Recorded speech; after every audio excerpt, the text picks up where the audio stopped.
예수님께서 여러분과 함께 요한이 전한 거룩한 복음입니다.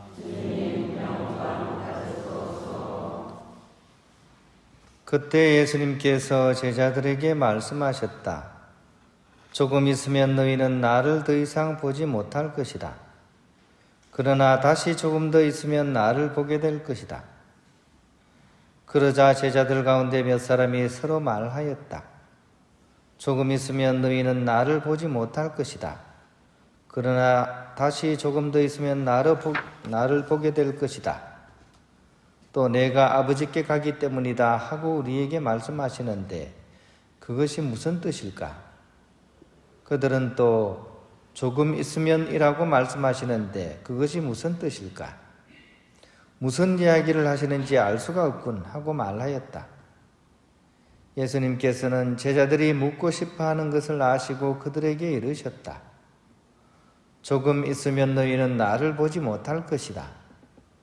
그러나 다시 조금 더 있으면 나를 보게 될 것이다 하고 내가 말한 것을 가지고 서로 묻고 있느냐? 내가 진실로 진실로 너희에게 말한다. 너희는 울며 애통해 하겠지만 세상은 기뻐할 것이다. 너희가 근심하겠지만 그러나 너희의 근심은 기쁨으로 바뀔 것이다. 주님의 말씀입니다. 그리스도님 찬양합니다. 평안을 빕니다. 어제에 이어서 오늘 더 큰 벽에 가로막히는 바오로 사도의 이야기를 일독서에서 우리가 들었습니다. 그 상대는 사실 다른 누구도 아닌 동족들입니다. 즉 유다인들이 바로 그 동족들인데 여기서 바로 벽으로서 막히게 되는 거죠. 이 바오로 사도는 안식일마다 회당에 가서 그 있는 사람들과 특히 유다인들과 토론하면서 또 그 가운데 섞여 있는 그리스 사람들을 또 설득하려고 애를 썼다고 합니다. 하지만 우리가 생각하기에는 무조건 성공하신 것 같지만 사실은 많은 경우 번번이 실패를 했고 배척을 당했고 심지어 욕설마저 이렇게 듣고 생명의 위험마저 겪어야 했습니다. 그래서 급기야 이 18절 이렇게 18장 6절에 보면 이런 말씀까지 하죠. 여러분의 멸망은 바로 여러분의 책임입니다. 나에게는 잘못이 없습니다. 이제부터 나는 다른 민족에게로 갑니다 하는 마지막 말을 이제 어떻게 보면 던지시는 거죠, 그죠?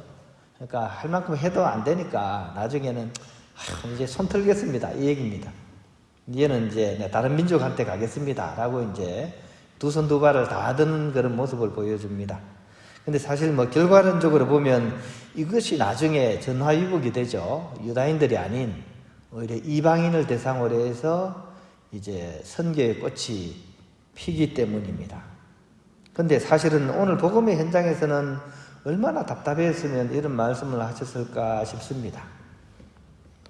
그것도 가장 가까운 또 가장 열심인 사람들이 오히려 복음 선포에는 가장 큰 장애물로서 등장하기 때문입니다. 한마디로 믿는 도끼에 발등이 찍히는 거죠. 이거는 예수님께서도 겪으신 일 아니겠습니까? 그 일을 그대로 겪는 사도 바오로입니다. 그러면 왜 유다인들은 그 열심한 사람들은 도대체 왜 이럴까 하는 것을 우리가 한번 생각해 볼 필요가 있습니다. 첫 번째로 이제 유다인들은 어떻게 보면 지금 입장에서 보면 너무 잘못된 그런 메시아관을 가지고 있었죠. 한마디로 우물한 개구리식의 그런 메시아관을 가지고 있었습니다. 우리만 구해주는 그런 구세주를 기다렸던 거죠. 물론 그럴 만한 이유는 있죠. 강대국인 로마의 그런 압제를 받고 있었으니까 지금 제일 급한 거는 다른 거 없다. 그냥 우리를 그냥 이 강력한 이민족의 그런 어려움에서 구해줄 수 있는 사람, 현실적인 정치적 구세주를 그토록 바랬기 때문에 그들에게 다가온 예수님 모습은 한마디로 눈에 차지 않는 거였죠. 두 번째는 이제 말은 안 하지만 자신들이 알게 모르게 가지고 있었던 그런 기득권, 그것과 이렇게 함께 붙어 있는 이권에 대한 그런 집착 때문이었습니다. 그래서 이 자신들에게 다가온 그런 예수님이나 사도 바울의 말마저도 귀에 들어오지 않았던 겁니다. 근데 이런 상황은 우리로 하여금 우리 자신들에게는 그런 부분이 없을까라는 것을 한번 생각해 볼 수 있게 해주는 것 같습니다. 우리들 안에는 그런 모습이 없을까요? 한 이틀 전이죠. 우리 선교분과에서 이제 고래기도 이렇게 마치시면서 약간 좀 와서 이제 강복도 주시고 이제 한 말씀 해주십사 이렇게 얘기를 하셔가지고 이제 갔었어요. 진짜 긴 시간 동안 이렇게 정말 열심히 고리기도 이어가지고 쭉 하시고 이제 마지막 하시는 날이었어요.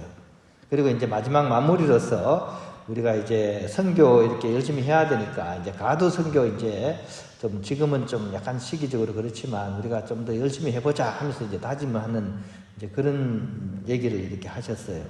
그래서 이제 얘기하시면서 지금 요즘은 막 신천지도 열심히 한다고 길거리 가면 막 그 사람들도 열심히 하는데 또 우리 본당은 또 우리 동네에서는 제일 먼저 가두 선교했다 그러더라고요. 그래서 우리도 해야지 하면서 이제 말씀 이렇게 하셨어요. 그 말씀을 듣고 제가 참 잘하십니다 하면서 막 박수를 막 쳐드려야 되는데 저는 이런 얘기했어요. 좀 사실 조심스럽게 얘기를 했어요. 왜냐하면 밖에 나가서 가두 선교도 좋긴 한데 우리가 우선적으로 먼저 들다봐야 되는 것은 그거보다는 오히려 지금 냉담하고 계신 냉담 교우들이지 않을까. 또 지금 들어와서 이제 세례받고 얼마 안 되신 분들, 이런 분들이야말로 오히려 우리가 먼저 관심을 가져야 될 뿐이지 않을까라고 좀 조심스럽게 좀 얘기를 했어요. 왜 조심스럽냐 하면 열심히 하려는데 도와주지는 못할 망정 그렇게 팍팍 기운 주는 말을 못하고 왜 그런 말을 내 속으로 생각하실 수도 있잖아요.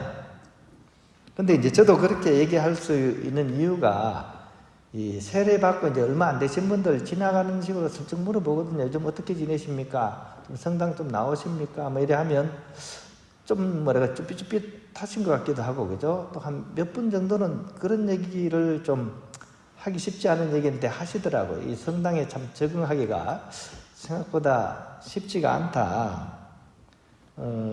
좀 이렇게 좀 심하게 얘기하면 이제 좀 끼어들기가 힘들다. 이제 당신들끼리는 다 아는데 나는 새로운 사람으로서 거기 들어가기가 좀 쉽지가 않다. 이제 이런 얘기를 해요. 한마디로 고개 막 숙이고 들어가지 않는 다음에야 그 어울리기가 쉽지가 않다는 거죠. 그러니까 이런 부분이 사실은 우리가 잘 이렇게 인식을 못하는 부분이에요. 마늘 먹은 사람이 입에서 마늘 냄새 나는 줄 본인은 모르잖아요. 근데 밖에 있는 사람은 알거든요. 특히 들어온 지 얼마 안 된 사람은 마음이 뿌리를 내릴까 말까 하는 사람한테는 그게 되게 민감하다는 얘기예요.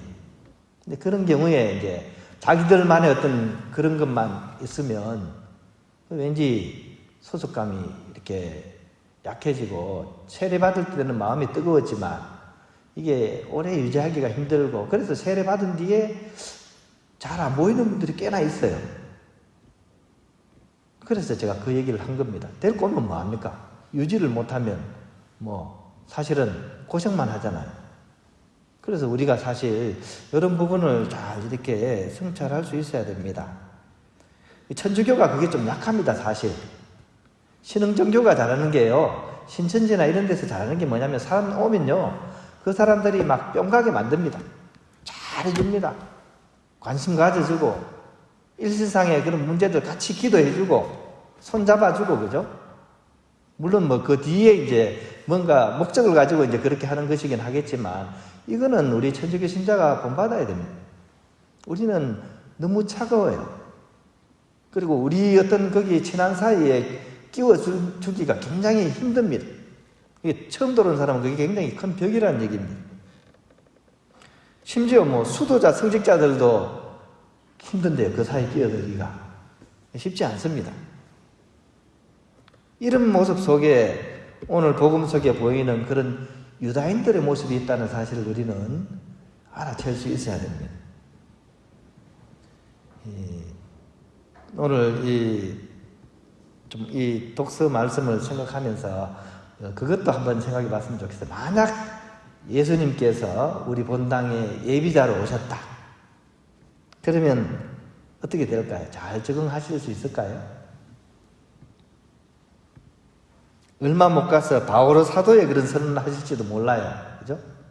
아유, 나는 두 발 다 들었습니다. 나는 이제 딴 데 가겠습니다. 이럴지도 모릅니다. 그러니까 우리가 먼저 복음화되지 않고 복음을 전한다는 것은 사실 주객 전도입니다. 나를 내려놓고 또 우리를 내려놓고 이웃들을, 그리고 우리에게 다가온 이웃들을 정말 하느님을 사랑하는 마음으로, 하느님을 환영하는 그런 마음으로 환영하고 그들을 사랑할 수 있는 사람, 그런 사람만이 어떻게 보면 진정으로 복음을 전하는 선교사라고 할 수 있을 것입니다.